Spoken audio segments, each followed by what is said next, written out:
Howdy, partners.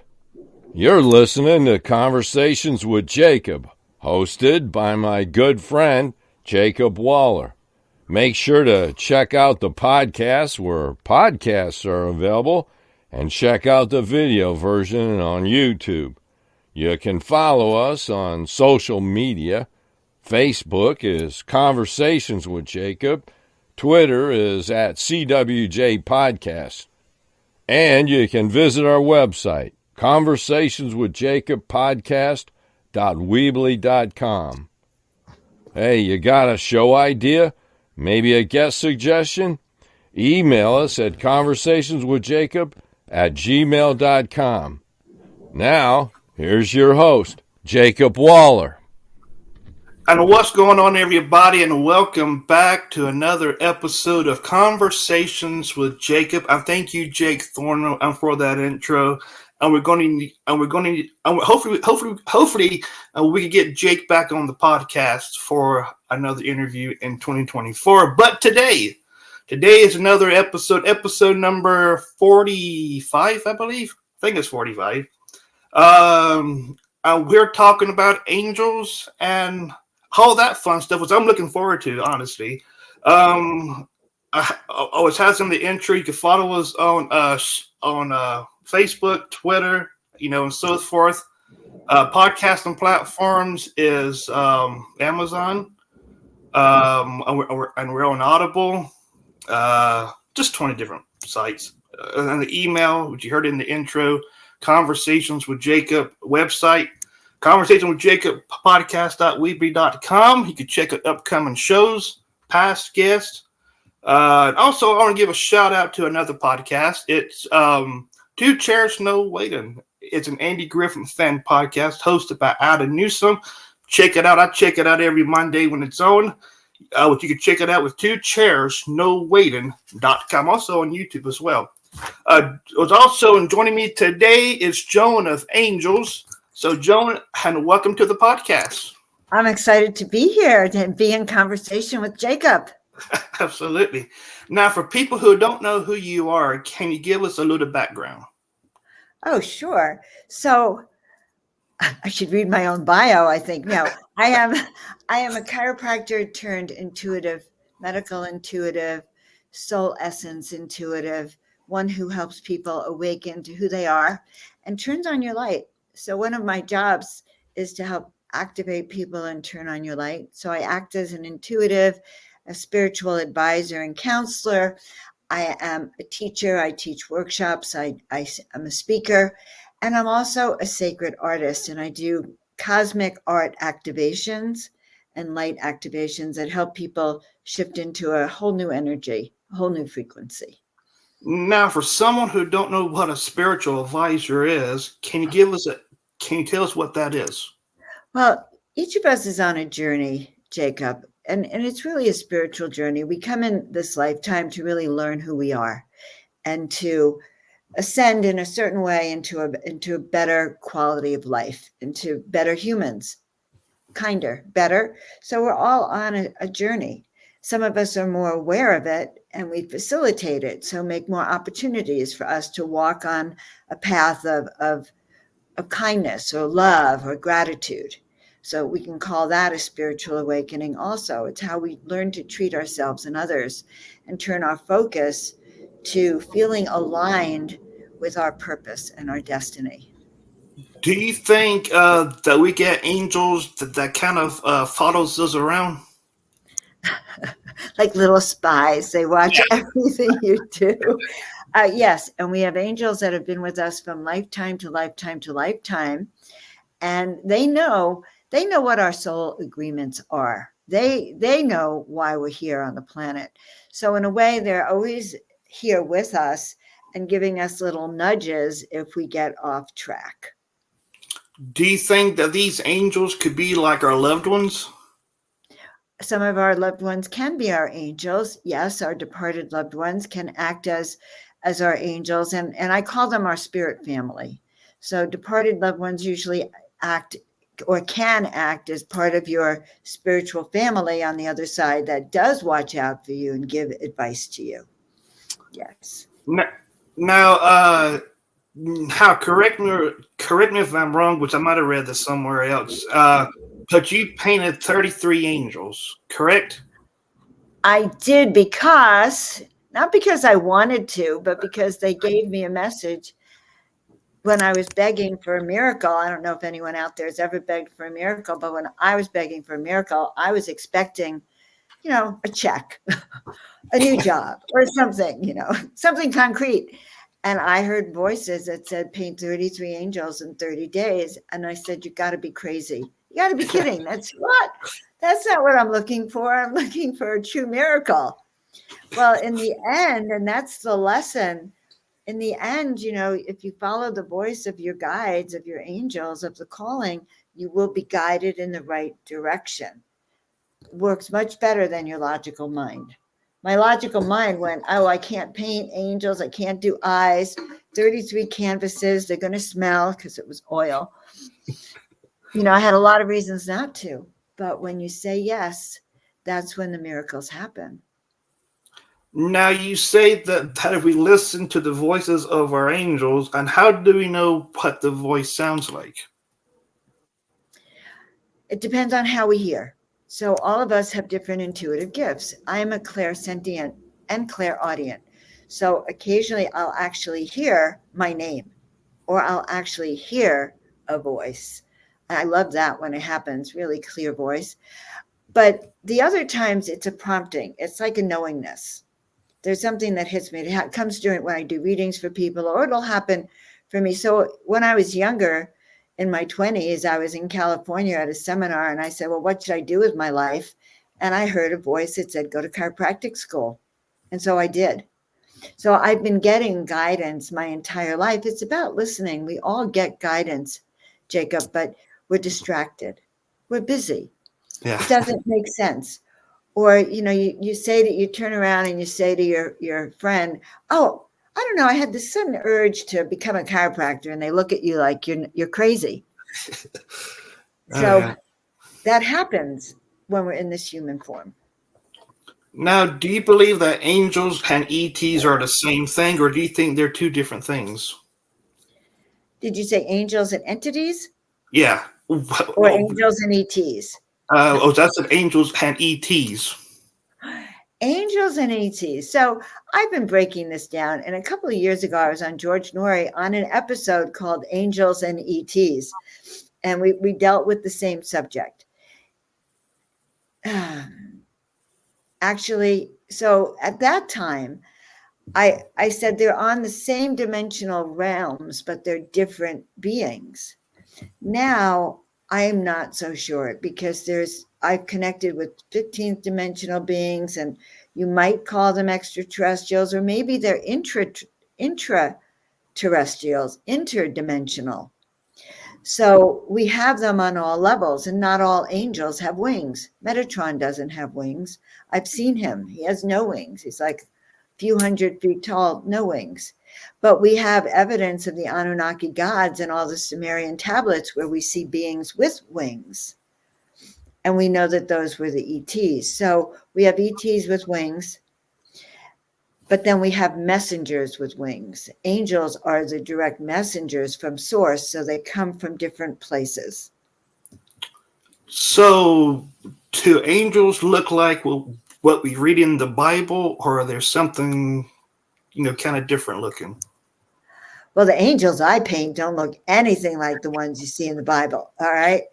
I don't know where they get their information, but my sources showed me the most outrageous. So I don't have any of that art up, my original art, but they come in all sizes, shapes, and forms. They come in the form of your loved ones so you feel safe, or some of the ones that I connected to had these beautiful antennas that connected them to their guides.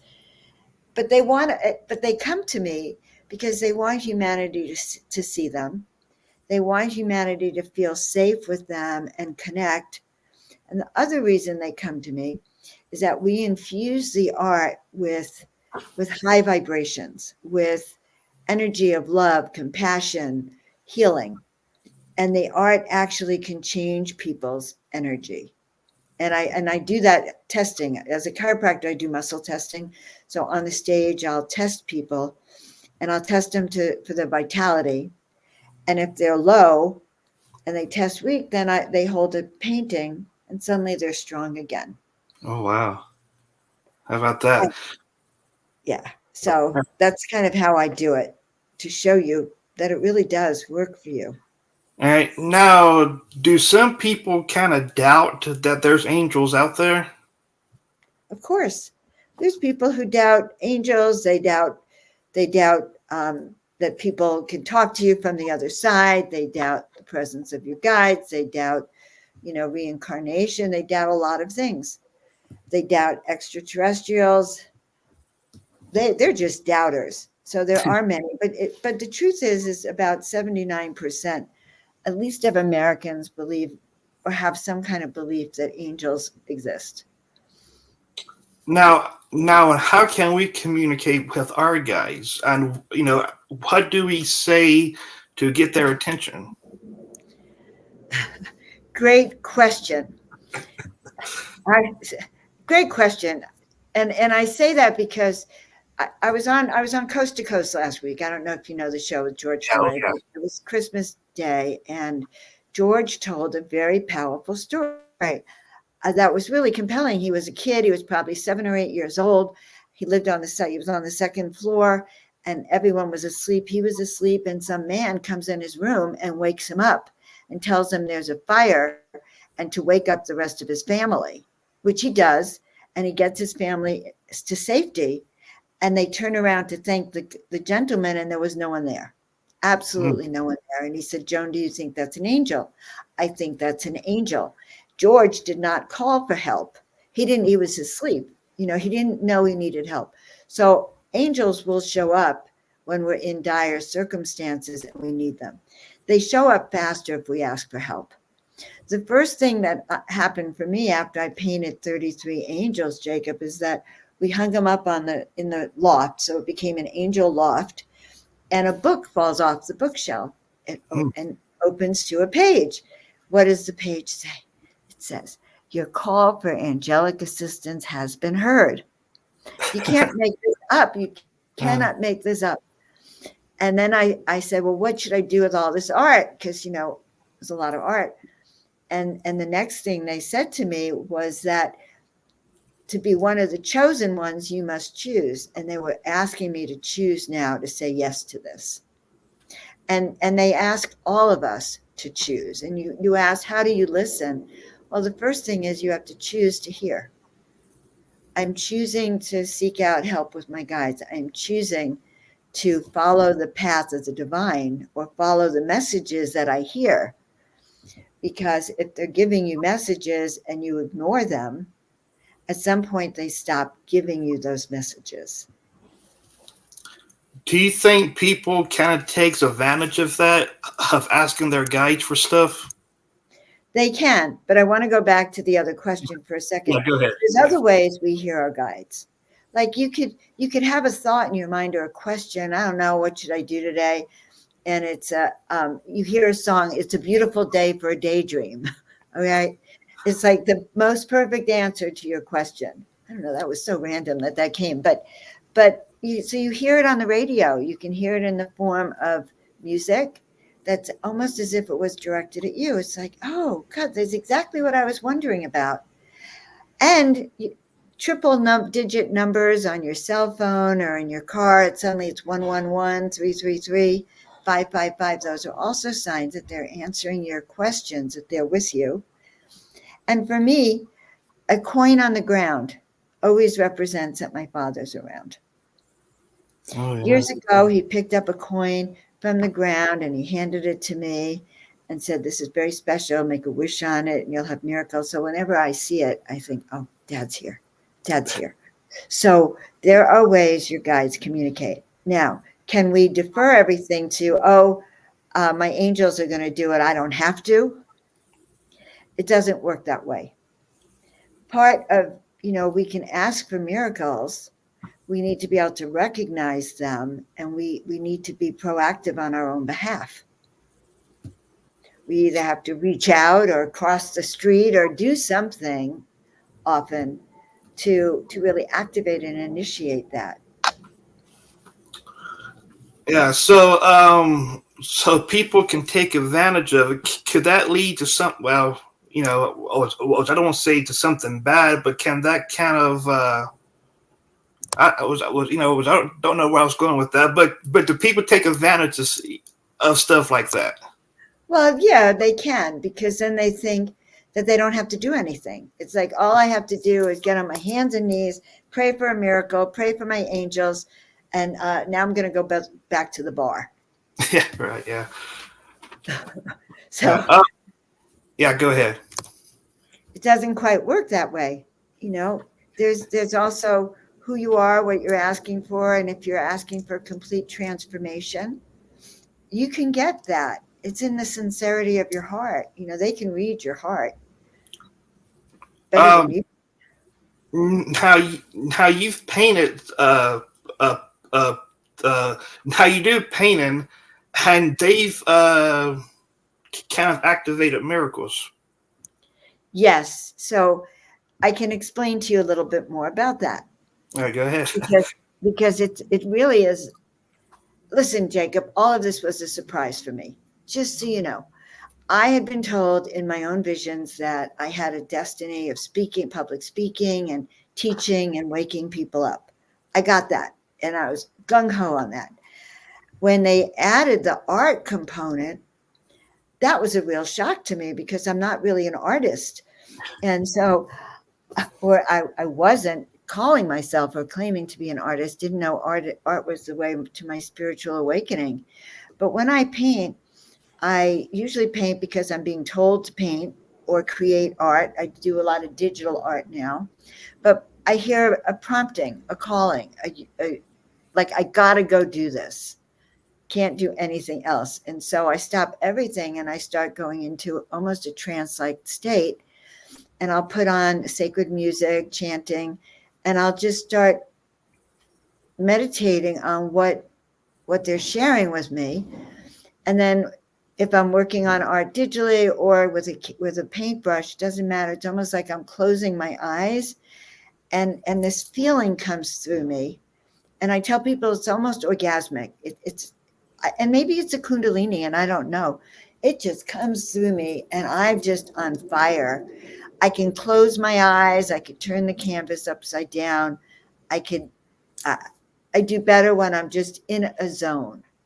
It is that zone. And that's how they communicate with me. All of that gets put into the art. And some of the art, the ones I do by hand, are glittered up and they're juicy. They've got gold dust on them and other energies. And so I'm going to be doing more activating the art again with other sacred substances and gold over the next few weeks. But that's what I do with the art. It gets sacred, it gets in tuned. And then when people take them home, I have set up an appointment and we activate it specifically for what you need the art to do. So I'll get on Zoom with you and go, well, what miracles do you want this painting to do? This is a working piece of art. What do you want? And we actually infuse the art, infuse you with the vibrations necessary for the transformation. So when you paint, and what you feel is what you put on the canvas. Yes, or what I end up creating digitally as well. Oh, how about that? Now, before you started painting, could you paint at all? Well, I did paint. I painted mostly flowers, and I was an amateur, so they never quite looked like flowers. And I started painting angels because I went over to a place in Italy called Damanhur, and I saw an angel, and I started painting these angels. My dear friend, whose house I was living at the time, looked at me and said, Joan, why are you painting penis angels? They look like penis angels. So that was how primitive my art kind of looked. Oh. And so I always felt really shy about the art. I felt it was primitive. They got better than the penis angel. Once I got channeled and those messages came, so that was before the message.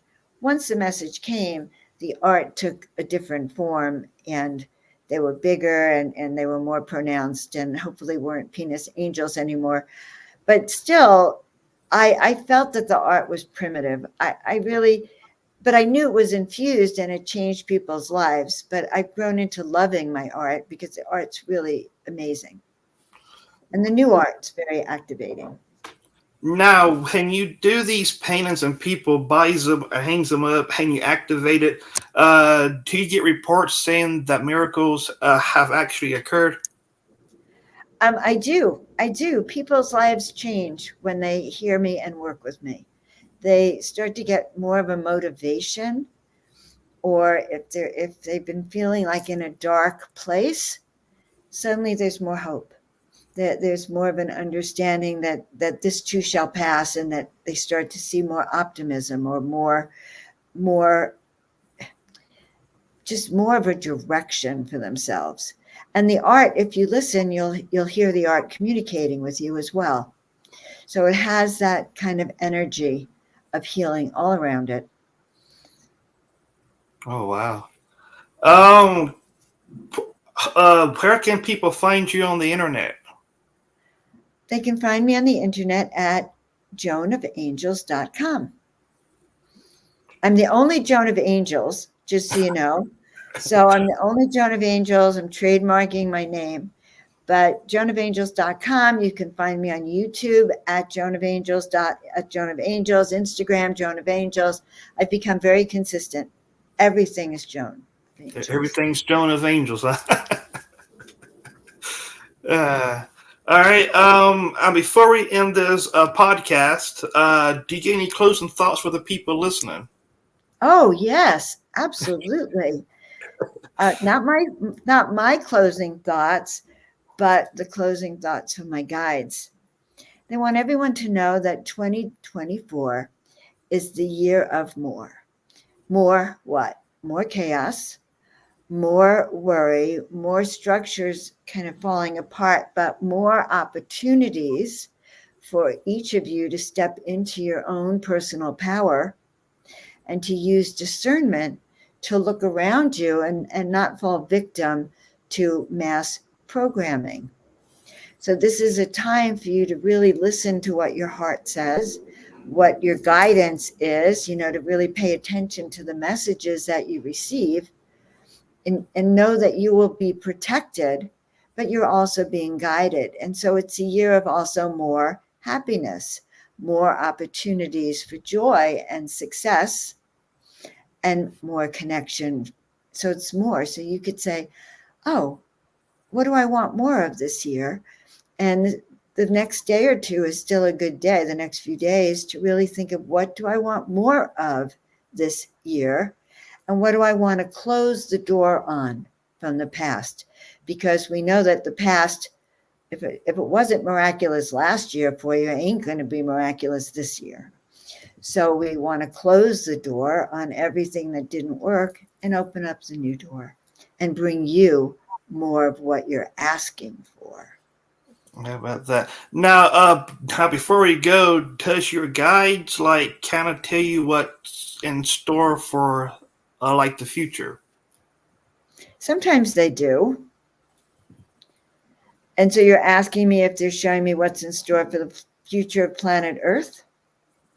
Yeah, I guess yeah. What's in store for our country? What's in store for the Earth? More and more people around the planet are waking up. They're waking up to the fact that tyranny reigns, and they're waking up to the need of freedom. And it's happening globally. It's happening around the world, and it's coming to America. And as it happens, you will be impacted, because we're all going to be impacted by this. So understand that on the other side of chaos is going to be the new earth and the new beginning. But there's two timelines that operate, Jacob. There's the tyranny, I'm just going to call it the tyranny timeline, the one that wants to control us more. Or there's the ascension and the freedom and the walking in the higher dimensional, the discernment, the ability to think for yourself timeline. You can make an active choice which timeline you choose to be on. You don't have to accept the timeline of the matrix. Say, you can look at, what is my timeline? I'm choosing the path of spiritual growth. I'm choosing the path of ascension. I'm choosing the path of joy. Those are all choices you can make and start to create that. So is one. Yeah, go ahead. I'm sorry. No, I interrupted you because I had another thought. It's important because the time is now. We were born for this, Jacob. You were born to do your podcast. You were born to be a leader in that way. And the time is now. All hands on deck, because it could go either way. Now, is there a certain path that we can take, or does it not matter? Yeah, go ahead. Well, you could clarify the question first. All right. Going to say something. Is there like a certain path that we can take, maybe down that leads to something good, or like another leads to something bad? Is there like a certain path? Well, timelines are always changing. They change when one element. So let's say there's the dark and the light timelines. Okay, dark, light. The dark has their own timeline, but then the light becomes aware of it and they react to it. They let everyone know about it, or however it's going to happen. And so then they have to change their timeline. And when they change the timeline, then this side changes the timeline. It goes back and forth. It depends on your consciousness. So we say, put into your consciousness that you are on the most positive timeline of all, that you're here to help humanity, that you're here to ascend, that you're here to have the highest vibes you can, whatever terminology works for you, but you're here to be a loving, kind person. And if that is your focus and you visualize it, you will keep going towards that one. Well, how about that? Well, Joan, I think I ran out of questions, but I don't think you've come on the podcast. What was that? Was I said that I've run out of questions, and I want to thank you for being on the podcast. Oh, thank you so much for inviting me. I was really thrilled to be in conversation with Jacob. Yeah. And there's another reason I was thrilled. Your name is Jacob. It starts with a J. And a J, numerologically, is the number 1. So J's are leaders on the planet. Oh, yeah. Oh, wow. And so that's, and they're very kind of powerful with they have a driving force when they get going. So J's are very, very powerful. And I always tell anyone whose name starts with J that there's a wing in heaven waiting for us, but your room's not ready yet. So J's have a very extraordinary frequency. Well, how about that? Well, once again, it's on thank you for coming on the podcast, which I really enjoy talking to you. I enjoy talking to you too. And I want to just tell all your listeners, check it out at joanofangels.com. If you're confused about how to walk your path or what you're here to do, check it out. If you want to see some of that cosmic art I'm talking about, go to the art page and then click on purchase. It'll take you to my Etsy account or my YouTube channel to see the things that I'm doing and engage. Go sign up and you can get a free ebook on how to live your soul purpose. All right. And that wraps up this week of Conversations with Jacob. Tune in next Monday for another episode. Until then, God bless, and we'll catch you next Monday.